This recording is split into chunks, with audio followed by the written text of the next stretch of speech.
नमस्कार दोस्तों। बहुत समय पहले की बात है। एक छोटे से गांव में दो भाई रहते थे। दोनों सगे भाई थे, लेकिन उन दोनों की ज़िंदगी बहुत अलग अलग थी। बड़ा भाई, जिसकी शादी हो चुकी थी, उसका अपना परिवार था, पत्नी थी, उसके दो बच्चे थे, हंसता खेलता परिवार था। जबकि छोटे भाई की अभी शादी नहीं हुई थी। वह दोनों बहुत मेहनती थे। दोनों खेतों में मिलकर काम करते थे, अच्छी फसल उगाने की पूरी कोशिश करते थे। इस साल उनकी मेहनत रंग लाई। फसल बहुत अच्छी हुई थी। खेतों में अनाज का ढेर लग गया था। दोनों भाई बहुत खुश थे। एक दिन खेतों में काम करते करते बड़ा भाई बहुत थक गया था। उसने अपने छोटे भाई से कहा, तुम खेतों का ध्यान रखना, मैं गांव में किसी काम से होकर आता हूँ। इतना बोलकर बड़ा भाई वहाँ से चला गया। छोटा भाई खेतों में बैठकर सोचने लगा कि इस बार फसल तो बहुत अच्छी हुई है, लेकिन मैं अकेला हूँ।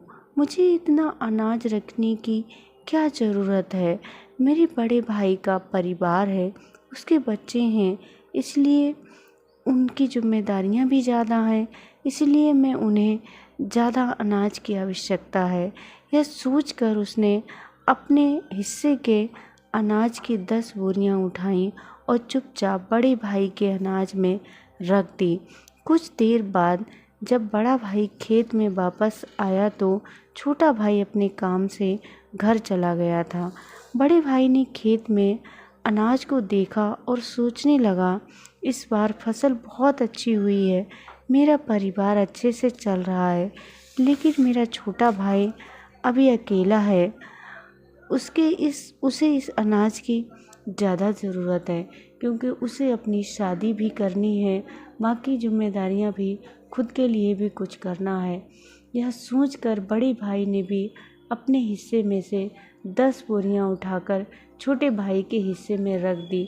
सुबह जब दोनों भाई अनाज को देखने के लिए खेतों में पहुँचे तो उन्होंने देखा कि अनाज का ढेर ही है जितना पहले था।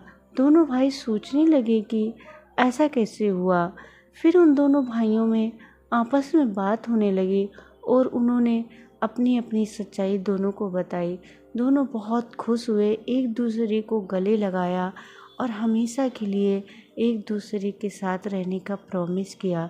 तो दोस्तों, इस कहानी से हमें ये प्रेरणा मिलती है कि परिवार में अगर हम एक दूसरे के साथ रहते हैं, एक दूसरे का सुख दुख बांटते हैं, तो ऐसे परिवार को कभी कोई तोड़ नहीं सकता।